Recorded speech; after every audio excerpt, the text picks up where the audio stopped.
glas wyn. Ai, gas, sy 100% reg. Ai, môre in die einde gaan dit.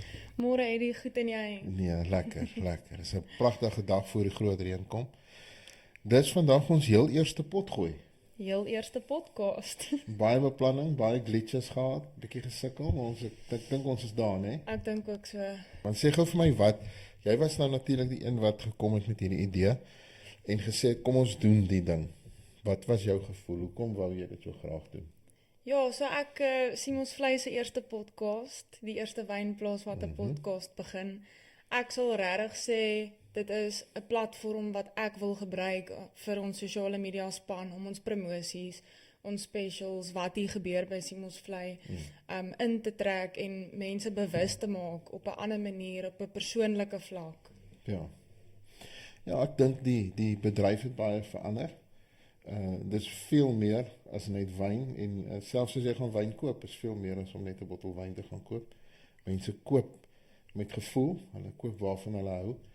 En dit gaan nice wees as hulle die agtergrond ken en weet en 'n gesig of 'n prentjie kan sit by dit wat hulle koop, nê. Verseker. Eddie, wat is jou opinie oor ons podcast en hoekom sal jy sê dit is 'n goeie ding dat ons hierdie begin het? Ek dink mense wil weet wat aangaan. Ek dink dit is Ja. baie belangrik. En natuurlik is wyn, vir my opinie, groot onbekende vir mense. So ek sien mense wat in die proelokaal kom sit en ek maak myself baie keer skuldig aan. Jy is nie seker wat jy moet proe en wat jy moet doen en waarvoor jy moet vra nie. Ja. En dit behoort eintlik net 'n baie lekker ding te wees om net te geniet. Verseker of jy moet die wegbreek van die snobisme af van Ja. wyn. So ek dink dit gaan lekker wees. Ons probeer op die atmosfeer hierso skep. Dat dit een van lekker kuier is.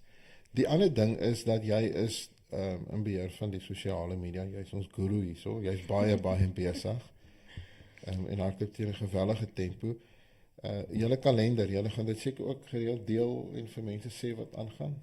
Ja, ons almal is besig, maar om so vinnig te dink, ons het Koffie en Kaars wat opkom die 17de Mei en dan ook John Belcher 1 Augustus wat ons vasgemaak het. So dit is ook lekker. Dit is ons het 'n buiteverhoogie op die water en ek dink dit is definitief iets om nie uit te mis nie. Ja, en die vorige shows wat julle gehad het, wat ek nou ook almal meestal bygewoon het, was lekker geweest. Die mense het dit geniet. Dis 'n goeie, lekker atmosfeer.